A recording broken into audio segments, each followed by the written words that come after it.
আসসালামু আলাইকুম। শিক্ষক নিবন্ধন সার্কুলার প্রত্যাশী ভাই বোনেরা আশা করি আলহামদুলিল্লাহ আপনারা সকলে অনেক ভালো আছেন ও সুস্থ আছেন।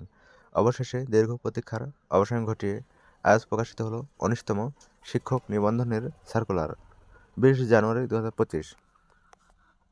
সম্মানিত এনটিআরসি চাকরি প্রত্যাশী ভাই বোনেরা আশা করি সকলে অনেক ভালো আছেন ও সুস্থ আছেন। চলুন ১৯তম শিক্ষক নিবন্ধন সার্কুলার সংক্রান্ত বিষয়ে খুঁটিনাটি আপনাদের সাথে তুলে ধরার চেষ্টা করি।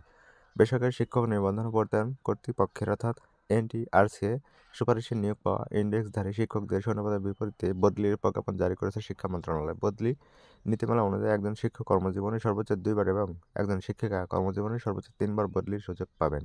আজ সোমবার ২০ জানুয়ারি মন্ত্রণালয়ের মাধ্যমিক উচ্চশিক্ষা বিভাগের সিনিয়র সচিব সিদ্দিক জোবায়ের সই করা নীতিমালা থেকে এমন তথ্য জানা গেছে। নতুন প্রজ্ঞাপন জারির সঙ্গে গত ১ আগস্ট জারি করা নীতিমালাটি বাতিল করা হয়েছে। ১৯তম বেসরকারি শিক্ষক নিবন্ধন সার্কুলার কবে প্রকাশ করা হবে সে বিষয়ে জানতে চাইলে এনটিআরসি এর চেয়ারম্যান জানায়, অতি শিগগিরই সার্কুলার প্রকাশ হবে ইনশাআল্লাহ। তো ভিউয়ার্স, এই ছিল আজকের সর্বশেষ এনটিআরসি আপডেট। সবাই ভালো থাকবেন। ধন্যবাদ সবাইকে। আসসালামু আলাইকুম।